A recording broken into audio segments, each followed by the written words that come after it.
I remember, because you being also a musician and you've been an artist, and actually you are a political activist, this was the most experience or most beautiful part of Red, actually. And I remember when we had the beginning of the museum, the live event, and then your set started, but it just didn't start with just the song. It started with that speech from Nuri, "You're so black." Yeah. So you're so exactly. black. Yeah, and I was shocked in a good way. I was empowered, and I was like sitting there, and it just hit me, and I started crying because it felt so good. Okay. And I've read that it was an activist. So why did you start with that speech, actually? Because it's not actually a kind of normal thing, right? Yeah, I know. Because I'm like that, Exactly. No, because I think that we don't have the opportunity to hear this kind of things. It's like a poem. It's like the slam. For me, it's the beginning of the hip hop. The last poet, the story of the last poet with some jazz things, musicians for the art ensemble of Chicago, and for me, it's very important to make a finger on something. And for me, it's this text, this slam, those words are very intense. At the meaning are very interesting and talk to me because I'm Black.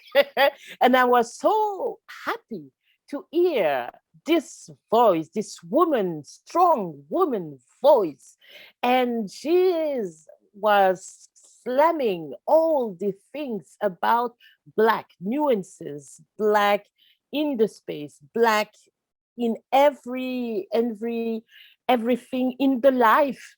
And for me, it was very important to use it and to say, yeah, I'm proud, but I usually don't know that to be proud of me, of being Black, of being a woman, and it's a kind of intersectionality of Beverly Crenshaw. And for me, it's the new way of living, to be proud to be Black and to tell to everybody, I'm not only a Black woman, I'm not only a woman, I'm both of them. And other things, maybe I'm a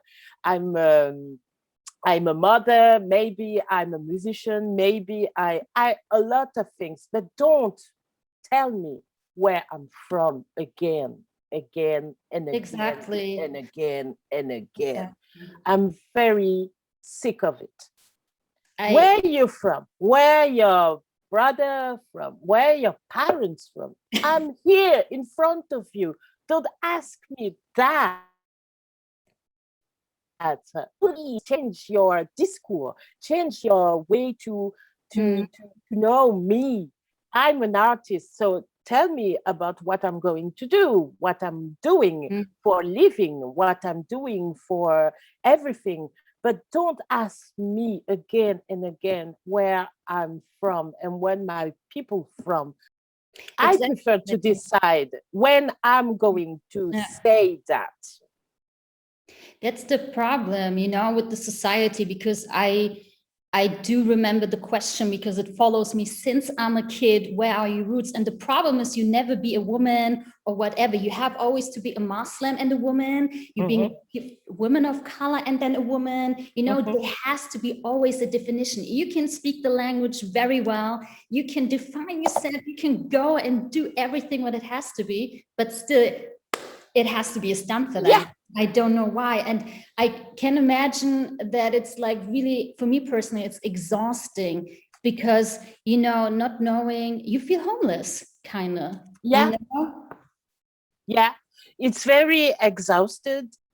I prefer to choose when I'm going to tell you a part of my story. It's intimate, you know. It's in front of my heart. It's in my body. It's in my blood. So it's very, for me, I don't want to share that.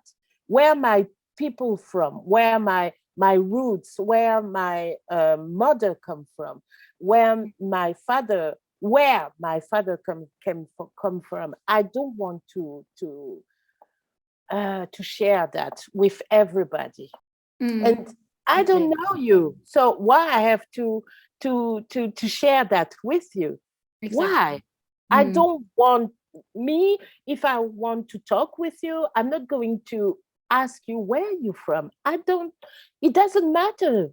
It doesn't matter for me to know where you're from. If I'm going to make a discussion with you or to talk with you, it's because I want to know you, but not with this kind of identity. Yes, exactly. And I thought, like, when I remember listening to the set and to the speech you put there, "You So Black," it felt like empowerment, because I remember the history of the colonial history, especially the resistance that Black people put, actually, in slavery, or in the 60s, what fight they went off, the Black Panther Party and everything. That was pure empowerment. And women went there and wrote, actually, or rewrote history again. And I think that's a beautiful form of resistance. And why did you choose actually for that music? Because I remember, and I read about you, that you said this is a form of being an activist. This is a form of resistance. This is like, I'm putting this in front of you, and this is my way of showing you that I'm destruction, the system, like the destructions, right? Yeah, because the Houtenstrauss Youth Museum is the perfect space to do that and to be here by everyone. And it's a kind of resistance to say, it's a colonial museum. Okay, what I'm going to do, what I'm going to tell you about how it's important for us to be a part of this museum. And when I'm thinking about a piece of music, a piece of it's a kind of a trip, a mini trip or a long trip, where I would love to share with you something that reminds me that I am a Black woman. I want to share. I want to give. I'm like that. Quite like a love letter, right? Yeah. And I don't have to fight with that because I'm 47 years old. You don't look like me. Oh, thank you. You have beautiful skin. And my mother said to me, "You're like that. Don't fight. You have to deal with it. You have to deal with your personality. You have to deal with, you have too much empathy, but that's you. Don't fight about what you are." And my father told me that, yes, a long time ago. And I didn't understand why he said that to me. I know you, and you don't have to fight with that. You have to deal with it, and you have to share. You have to, if you're against that, it will not be good for you. And he was totally right about that. It's a kind of opportunity to work in. It's not a work for me. It's more than a collaboration. It's more than the artists who are doing something for the museum. It's a new, I think it's a new way to think what is the museum, what is the future of this museum. And everything is gonna change. I'm sure that the museum of today will definitely be this kind of museum tomorrow.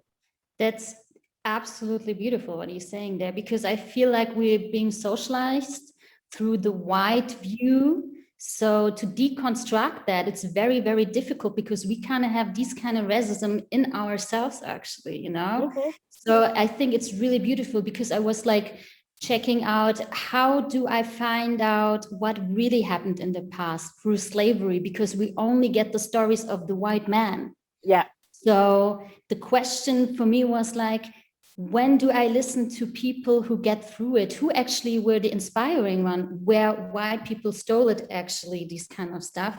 And someone told me from the museum also, you have to listen. You have to listen to music, to jazz, listen to the words, Yeah, to blues. And I was definitely. like, oh my gosh.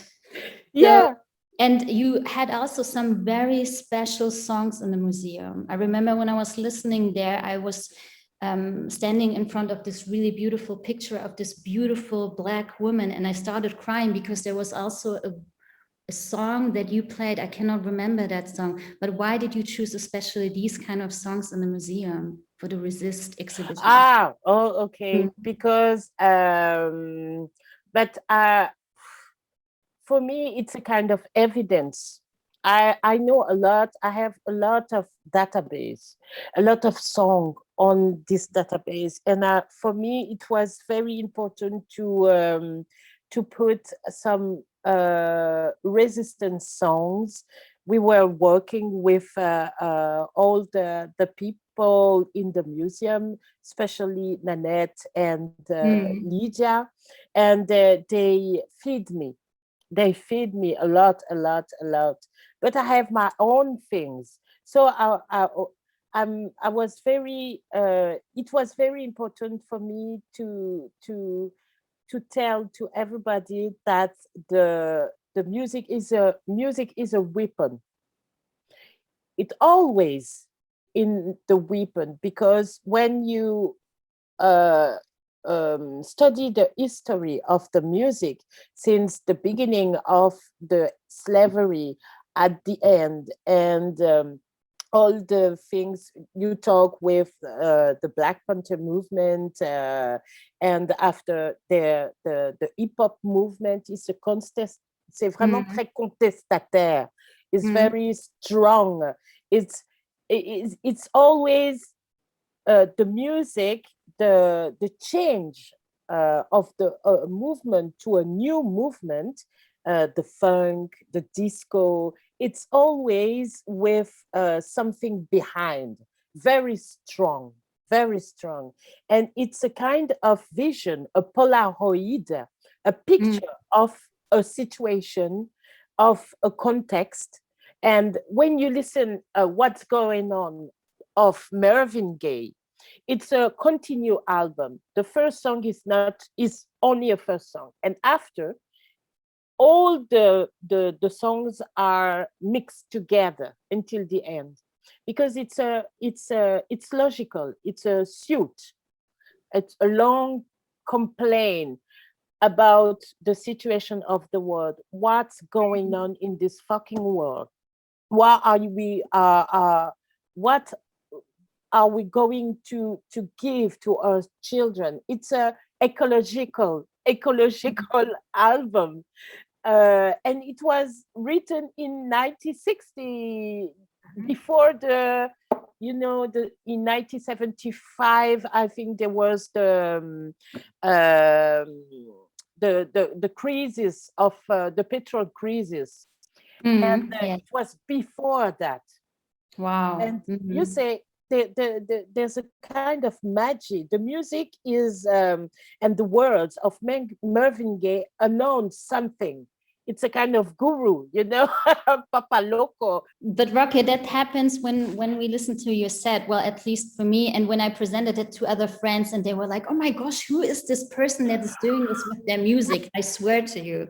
Yeah. And it is, yeah, wallah. And it's so sad because we have to come now slowly to an end with this interview, but I hope we stay in touch. And it's such an honor to meet you, because I was like, I already knew I wanted to talk to you, and I wanted to know the empowerment and the love you get for your songs, and you represented them, and even through the exhibition. So thank you so much. Shukran. Oh. It was such a pleasure.